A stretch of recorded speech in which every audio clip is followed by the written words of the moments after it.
Hello viewers. Welcome to Divine Revelation. My name is David, and I share powerful stories of people who have seen the other side. People who have died, entered a coma, or had near-death experiences. If you enjoy these videos, please consider giving us a thumbs up and subscribing to our channel. Don't forget to hit the bell icon so you won't miss our new videos. Your support helps us grow, and we truly appreciate it. Today's experience was sent to us by Brother Samson. Listen and be blessed.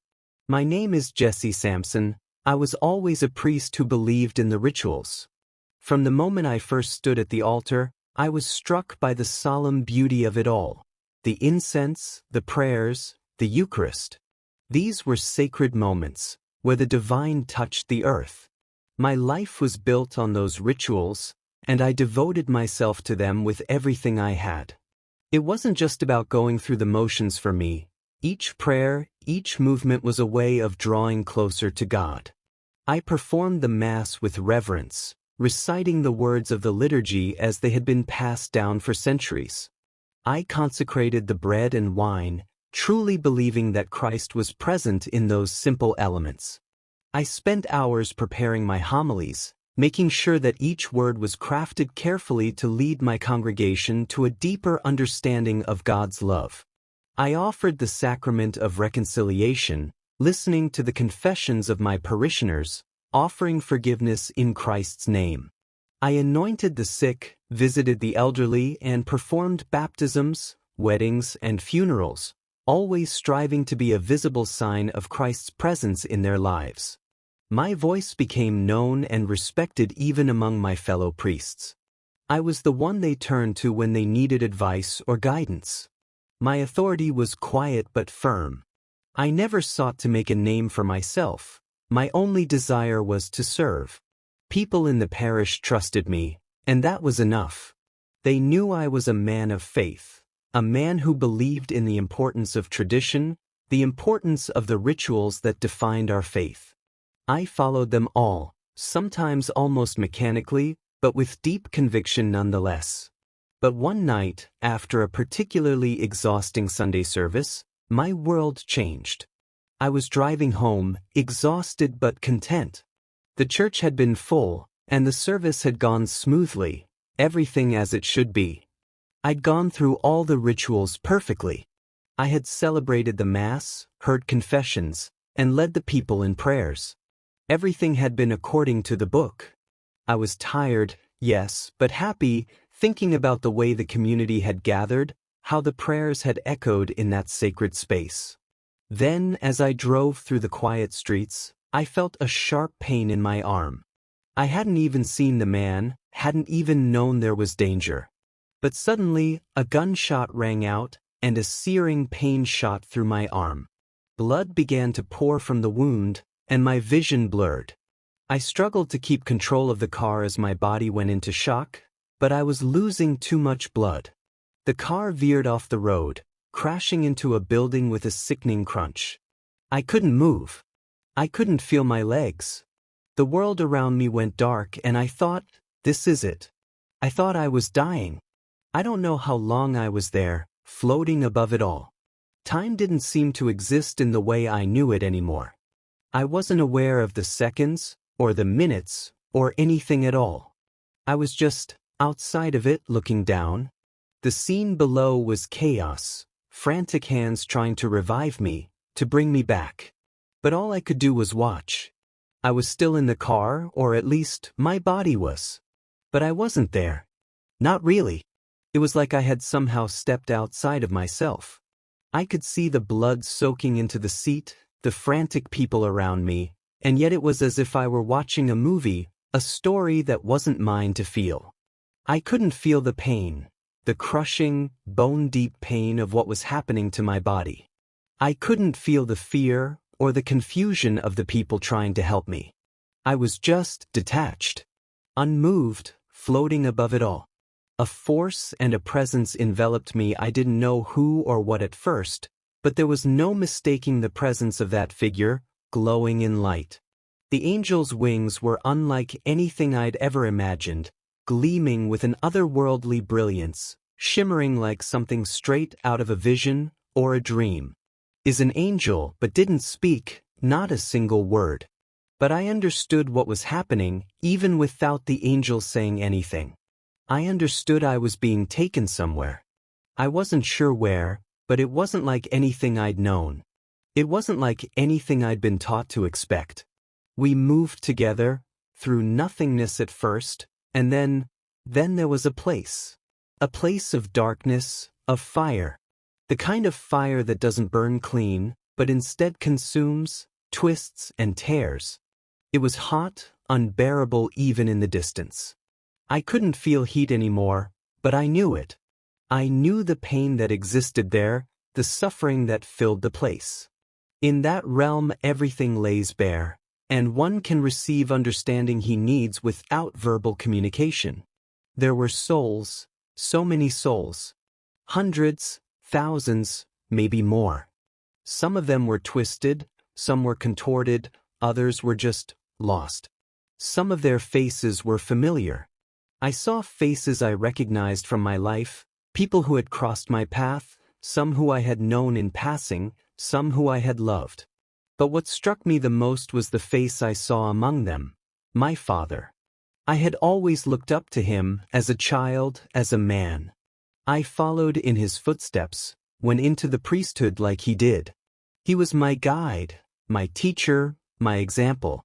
He had led the congregation, heard confessions, baptized infants, said his prayers. I grew up thinking that was enough.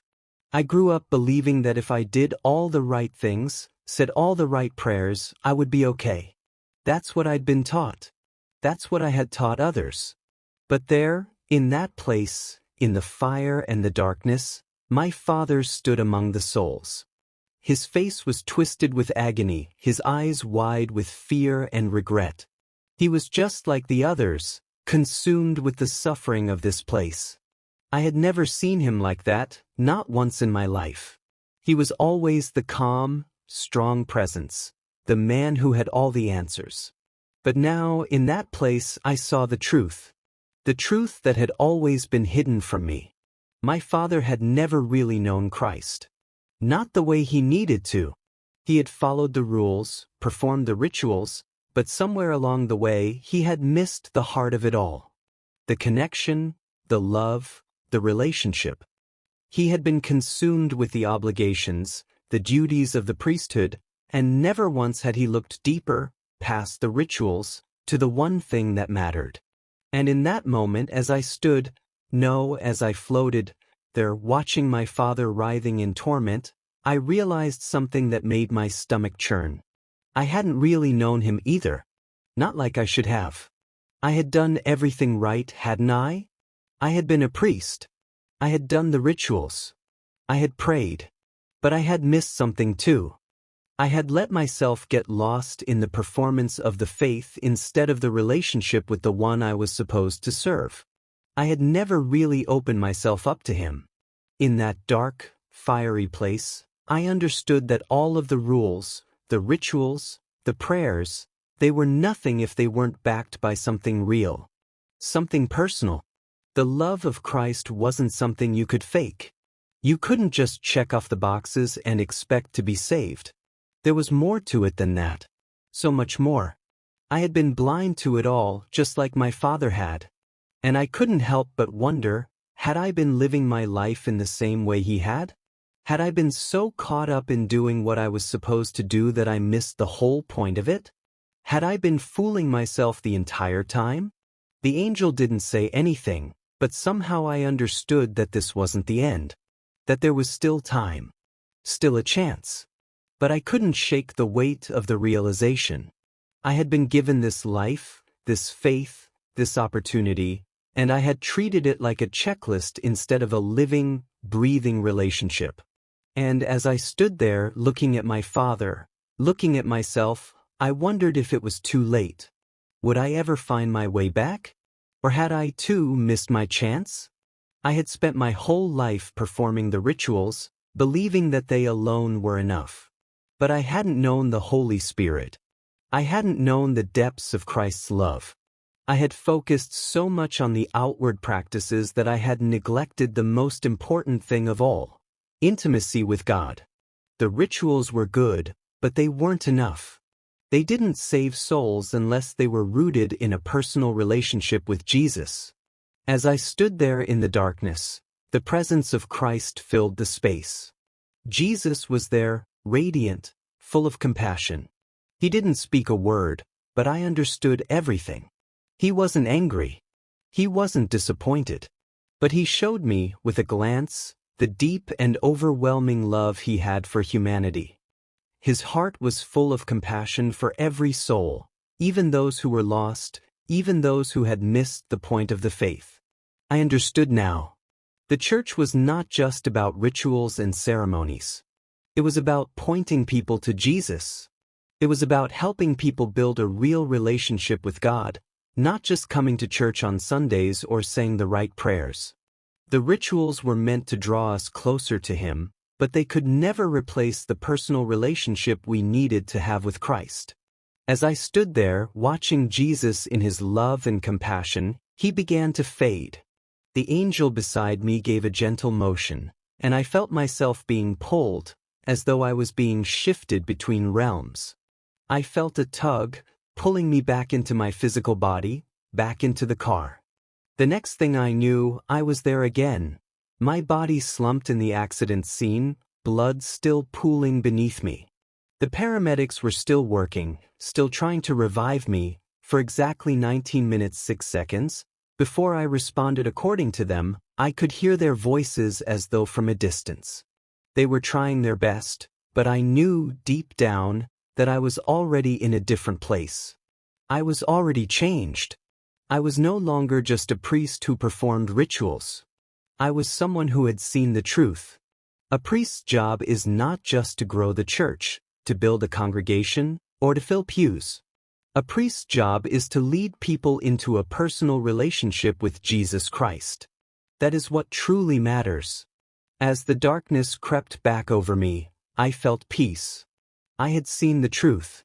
And though I didn't know if I would survive the night, I knew that I would never again be the same. As you listen now, please don't wait until it's late. Build a personal altar onto Jesus. God bless you.